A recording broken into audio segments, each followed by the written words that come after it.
Hi friends, S N creations by Tahi എന്ന നമ്മുടെ YouTube ചാനലിലേക്ക് എല്ലാ കൂട്ടുകാർക്കും സ്വാഗതം. ഇന്ന് നമുക്കിവിടെ നമ്മുടെ മൂന്നാമത്തെ ക്ലാസ്സാണ് കേട്ടോ. നമ്മൾ ഫസ്റ്റ് 2 ക്ലാസ്സിലും ഇതുപോലെ നമ്മൾ സീക്വൻസ് വയ്ക്കുന്നത് എങ്ങനെയാണെന്ന് പഠിച്ചു, കട്ട് ബീഡ് ബാക്ക് സ്റ്റിച്ച് കൊടുക്കുന്നത് എങ്ങനെയാണെന്ന് പഠിച്ചു, 3 ബീഡ് വീതം ചെയ്യുന്നത് എങ്ങനെയാണെന്നൊക്കെ പഠിച്ചിട്ടുണ്ട്. അപ്പോൾ ഇന്ന് മൂന്നാമത്തെ ക്ലാസ്സാണ് കേട്ടോ. ഇത് ബിഗിനേഴ്സിന് വേണ്ടി മാത്രമായിട്ട് നമ്മൾ ചെയ്യുന്നതാണ് കേട്ടോ. അപ്പോൾ അവർക്ക് ബിഗിനേഴ്സിനൊക്കെ സ്വന്തമായി ഡ്രസ്സ് ഡിസൈൻ ചെയ്യാൻ ആഗ്രഹമുള്ളവർക്ക് നമ്മൾ ഈ പറയുന്ന ഏതെങ്കിലുമൊക്കെ സ്റ്റിച്ച് വെച്ച് ബേസിക് ആയിട്ടുള്ള വർക്ക് നമുക്ക് ചെയ്യാൻ പറ്റുമേ. അപ്പോൾ ഇന്ന് നമ്മളിവിടെ 2 ബീഡ്സാണ് എടുത്തിരിക്കുന്നത് കേട്ടോ. അപ്പോൾ നമുക്ക് 2 ബീഡ്സ് സ്ട്രെയിറ്റ് ആയിട്ട് എങ്ങനെ കൊടുക്കുന്നതെന്നും ഇതുപോലെ സിഗ്സാഗ് പാറ്റേണിൽ എങ്ങനെ കൊടുക്കുന്നതെന്നോ കാണിക്കുന്നത് കേട്ടോ. എല്ലാം ഈസി ആയിട്ടുള്ള മെത്തേഡാണ് കേട്ടോ. അപ്പം പെട്ടെന്ന് പഠിച്ചെടുക്കാനാണ് അങ്ങനെ കാണിക്കുന്നത്. അപ്പോൾ ഇത് വളരെ ഈസിയാണ് കേട്ടോ 2 ബീഡ്സ് ചെയ്യാൻ. അപ്പോൾ നമുക്ക് വീഡിയോയിലോട്ട് കിടക്കാം. അതിന് മുമ്പായിട്ട് പുതുതായിട്ട് നമ്മുടെ ചാനൽ കാണുന്ന ഫ്രണ്ട്സ് ഉണ്ടെങ്കിൽ നമ്മുടെ ചാനലൊന്ന് മറക്കാതെ സബ്സ്ക്രൈബ് ചെയ്യണം കേട്ടോ. തൊട്ടടുത്തുള്ള ബെല്ലൈക്കൺ ഓൾ എന്ന ഓപ്ഷൻ എനേബിൾ ചെയ്യാനും ലൈക്ക് ചെയ്യാനും ഷെയർ ചെയ്യാനും മറക്കരുതേ. അപ്പോൾ നമുക്ക് നേരെ വീഡിയോയിലോട്ട് പോകാം. അപ്പോൾ നീഡിലോട്ട് നമുക്കിതുപോലെ 2 ബീഡ് കോർത്തെടുക്കാവേ. അപ്പോൾ നമ്മളിതുപോലെ ബീഡ്സ് വർക്കൊക്കെ ചെയ്യുമ്പം കഴിവതും ഏറ്റവും ചെറിയ തിന്നായിട്ടുള്ള നീഡിലിനെ എടുക്കാൻ ശ്രദ്ധിക്കുക. ഇതിപ്പോൾ നീഡിൽ നമ്പർ 12 ആണ് കേട്ടോ. അപ്പോൾ ഇപ്പം പല ഷോപ്പിലും കിട്ടാറുണ്ട്, ചോദിച്ച് വാങ്ങിയാൽ മതി കേട്ടോ. നീഡിൽ നമ്പർ 12 ആണ് കേട്ടോ. അപ്പോൾ നമുക്കിത് വർക്ക് എങ്ങനെയാണ് ചെയ്യുന്നതെന്ന് നോക്കാം. അപ്പോൾ നമ്മൾ എടുത്ത 2 ബീഡിന് എത്രയാ സ്പേസ് നോക്കിയിട്ട് അതനുസരിച്ച് വേണം നമുക്ക് നീഡിൽ താഴോട്ട് ഇറക്കാനായിട്ടേ.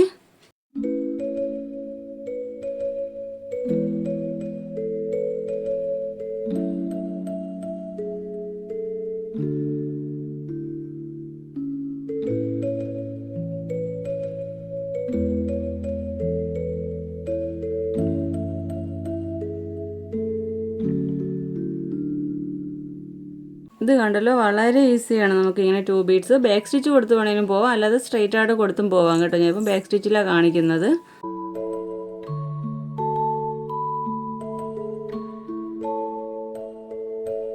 അപ്പം നമ്മൾ എന്ത് ചെയ്യുന്നതിന് മുമ്പായിട്ട് ഇതുപോലെ ലൈൻ ചെയ്യണം കേട്ടോ. അപ്പോൾ അത് കറക്റ്റായിട്ട് മനസ്സിലാവും. ഇനി നമുക്ക് ഈ 2 ബീഡ് വെച്ചിട്ട് തന്നെ സിഗ്സാഗ് പാറ്റേണിൽ എങ്ങനെയാണ് ചെയ്യുന്നതെന്ന് നോക്കാവേ. അപ്പോൾ നമ്മളിവിടെ ഓൾറെഡി ഡ്രോ ചെയ്തിട്ടുണ്ട് കേട്ടോ. അപ്പോൾ നമുക്കൊരു 2 ബീഡ് എടുക്കുക, അതിന് എത്രയാ സ്പേസ് വേണ്ടതെന്ന് ഇങ്ങനെ വെച്ച് നോക്കുക കേട്ടോ. എന്നിട്ട് നീഡിൽ താഴോട്ട് ഇറക്കുക, തിരിച്ച് അവിടെ നിന്ന് ഓപ്പോസിറ്റ് ഡയറക്ഷനിലായിട്ട് വേണം ബീഡ് എടുക്കാനായിട്ട്. ഈ നമ്മൾ ആദ്യം കോർത്ത ബീഡിൻ്റെ എഡ്ജിൽ കോർത്തെടുക്കുക കണ്ടോ. അപ്പോൾ ഇതുപോലെ ഒരു ചെറിയൊരു വി ഷേപ്പിൽ കിട്ടിയിട്ടുണ്ട്.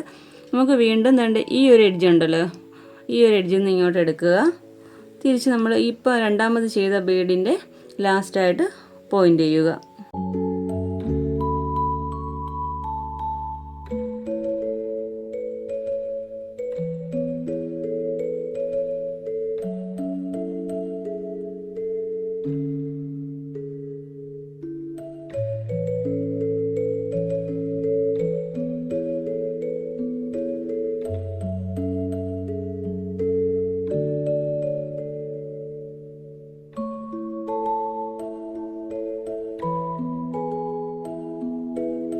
ഓക്കെ, അപ്പോൾ ഇതുപോലെ വരുന്നത്. അപ്പോൾ നമ്മളിവിടെ ഇപ്പം കാണിച്ചിട്ടുണ്ടല്ലോ, 4-5 ടൈപ്പിൽ ബീഡ് കോർക്കുന്നത് കാണിച്ചിട്ടുണ്ട് കേട്ടോ. അപ്പോൾ നമുക്കിനി കുറച്ച് ദിവസം കഴിഞ്ഞിട്ട് നമ്മൾ ഈ ചെയ്തിരിക്കുന്ന ഇതേ നമ്മൾ 2 bead, cut bead, sugar bead, sequence ഇതൊക്കെ വരുന്ന ഈ പാറ്റേൺ മാത്രം വരുന്ന രീതിയിലൊരു വർക്ക് നമുക്ക് ചെയ്യാം കേട്ടോ. അപ്പോൾ നിങ്ങൾക്ക് മനസ്സിലാവും ഈ വർക്ക് മാത്രം വെച്ചും നല്ല ഭംഗിയുള്ളൊരു പാർട്ടി വെയർ ചെയ്യാൻ പറ്റുമെന്ന്. അപ്പോൾ കണ്ടല്ലോ, ഇത്രയും നമ്മൾ ചെയ്തിട്ടുണ്ട് കേട്ടോ. 3 ക്ലാസ്സായിട്ട് ചെയ്തിട്ടുണ്ട്.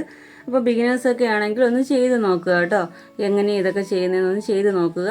പിന്നെ നമുക്ക് എംബ്രോയ്ഡറി ഫ്രെയിമിൽ നമ്മുടെ മെറ്റീരിയൽ എങ്ങനെയാണ് ഫിക്സ് ചെയ്യുന്നതെന്ന് അറിയാത്ത ഒരുപാട് പേരുണ്ട്.